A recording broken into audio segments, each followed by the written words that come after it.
There is a version of you that you haven't met yet. A version so cold, so calculated, and so relentlessly consistent that if you stood face to face with him today, you would hesitate. You would study him the way prey studies a predator. He would not look angry. He would not look loud. He would look composed. Controlled. Dangerous in the quietest way possible. Most people misunderstand discipline. They reduce it to aesthetics and surface rituals. They think it is about waking up early, eating clean, or grinding longer hours than the next person. They are wrong. Real discipline is not a lifestyle accessory. It is not a productivity hack. It is an act of strategic violence against your own weakness. It is the decision to look directly at your impulses, your fatigue, your excuses, and suffocate them before they sabotage your future. The political philosopher Niccolò Machiavelli understood this at a level most never will. He did not write fairy tales for the morally comfortable. In The Prince he wrote for rulers navigating chaos, betrayal, and instability. He understood that power in a volatile world does not belong to the soft or the sentimental. It belongs to the precise, the adaptive, the unbreakable. When you become truly disciplined, people do not simply respect you. They grow uneasy around you. They sense that you are no longer available for manipulation. They feel the shift when you stop negotiating with yourself.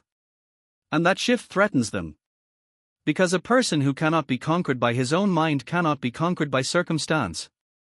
You are here because you are tired. Not physically tired. Spiritually exhausted. You are drained by your own inconsistency. You are weary of making declarations at dawn and breaking them before noon. You are frustrated watching others ascend while you remain trapped in the same cycle of inspiration followed by collapse. You want a mind that does not crumble under pressure. You want internal armor. Understand this clearly, this is not self-help. This is self-overthrow. We are not polishing your weaknesses. We are dismantling them.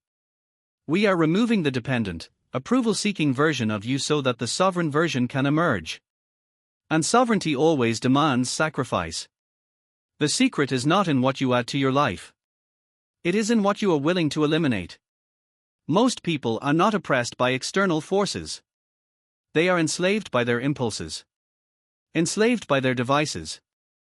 Enslaved by the opinions of people whose lives they do not even admire. The moment you choose this path, you stop being a slave. You become self-governing. But sovereignty has a cost.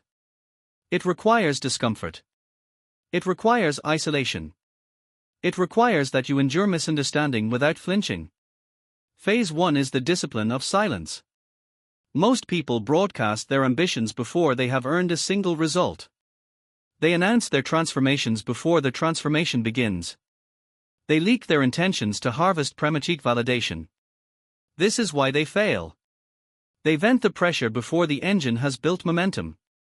You must do the opposite. You must become strategically invisible. Silence is not weakness. It is containment. When you speak less, you conserve force. When you move without announcement, you eliminate external interference. You create a vacuum around your intentions, and that vacuum unsettles people. The most formidable presence in any room is not the loudest. It is the one who observes, calculates, and withholds unnecessary disclosure.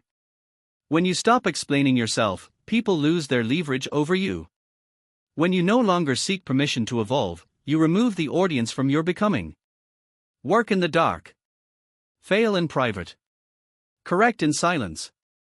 Build without commentary. Imagine withdrawing from noise for 6 months. No declarations. No debates. No defensive explanations. Just execution. Physical training. Intellectual refinement. Skill acquisition. Strategic planning. You eliminate cheap stimulation. You sever ties with habits and relationships that dilute your standards. Then you re-emerge. You do not return louder. You return heavier in presence. Sharper in posture. More economical in speech. You do not inform people that you changed. They sense it. They feel it in the stillness of your reactions. In the way you no longer chase attention. In the way you do not rush to fill silence. This discipline of silence is threatening because it exposes the chaos in others. While they were performing productivity, you were compounding it. While they were curating an image, you were constructing substance. Stop explaining.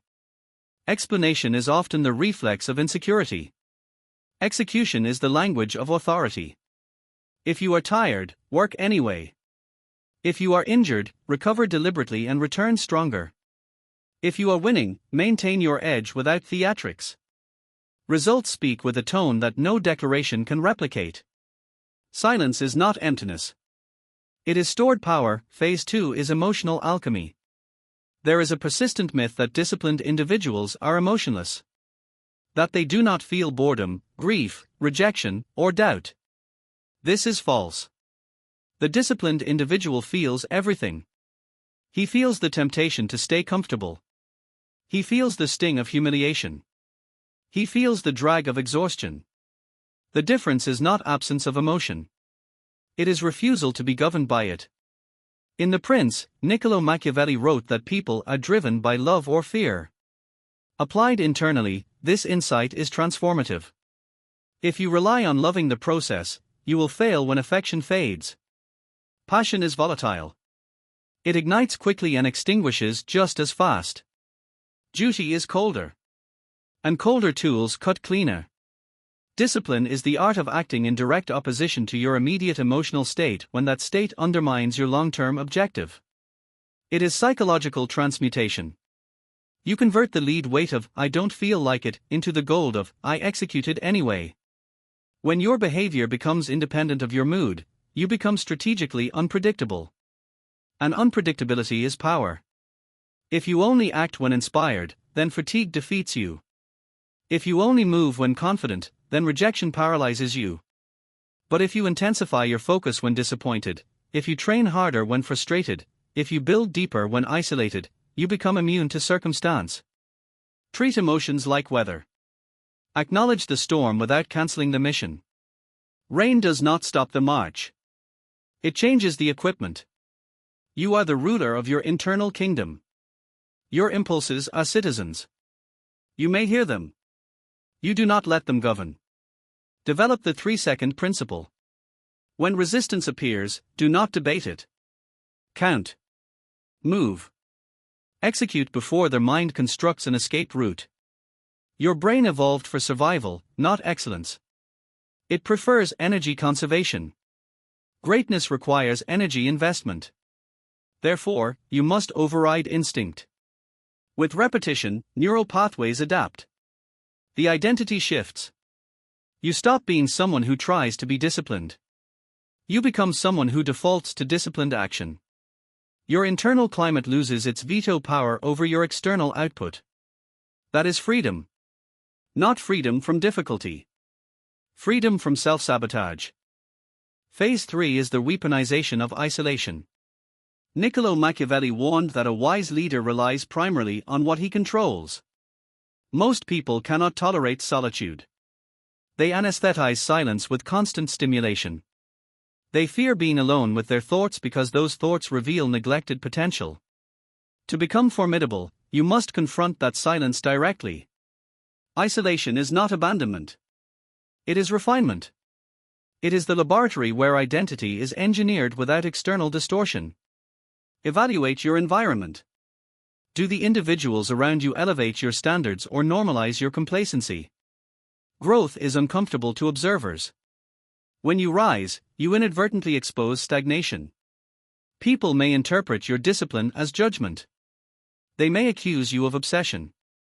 Understand the psychology at play. Your transformation disrupts their equilibrium. They would rather reframe your ambition as extremism than confront their own inertia. Accept being misunderstood. Mastery often looks antisocial to the average. Schedule deliberate withdrawal. Deep work sessions without digital interference. Physical training without spectators.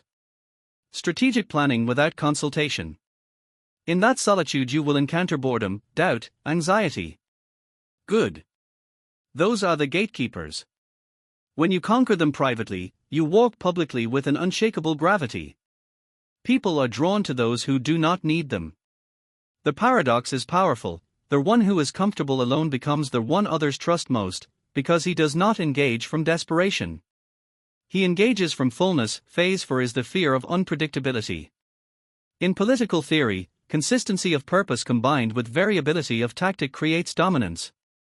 Niccolò Machiavelli argued it is safer to be feared than loved when authority is at stake, because love fluctuates with advantage. Applied personally, this means your discipline must not be negotiable. When you are undisciplined, you are easy to read. Others know your breaking points. They know that pressure, flattery, or distraction will derail you. When you become disciplined, you remove those levers. Insults do not provoke you.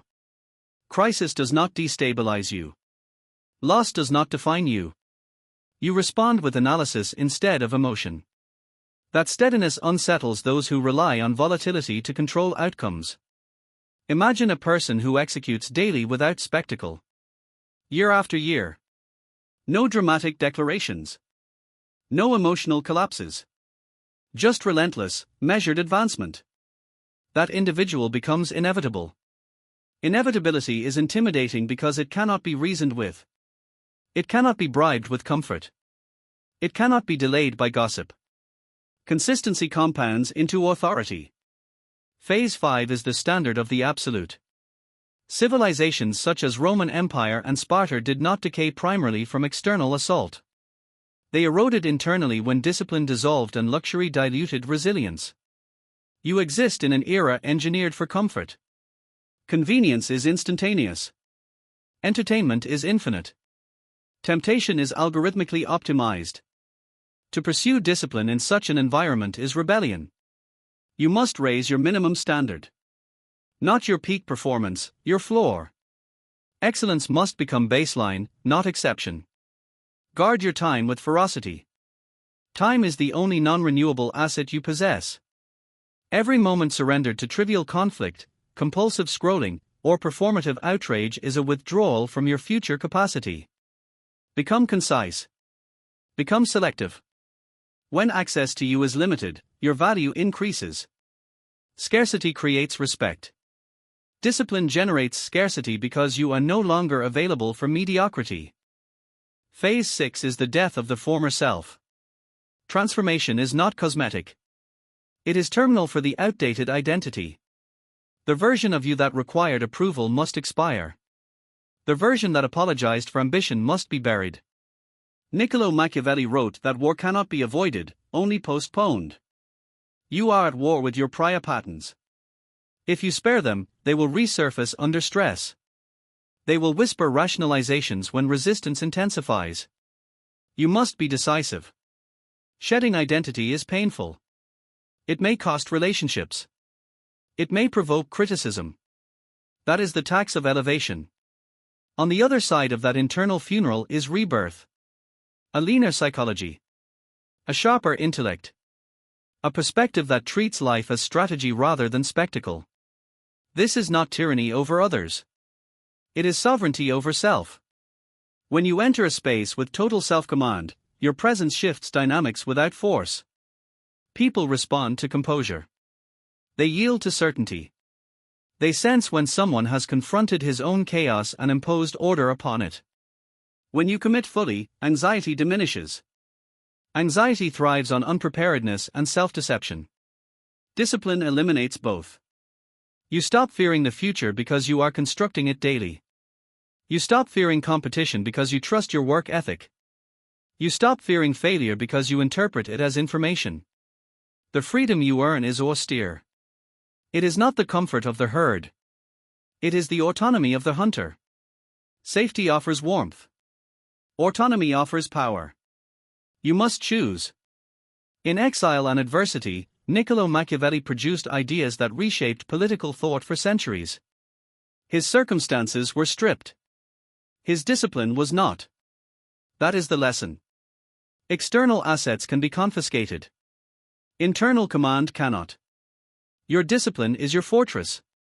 It is your throne. In a world growing louder, softer, and more distracted, your restraint becomes advantage.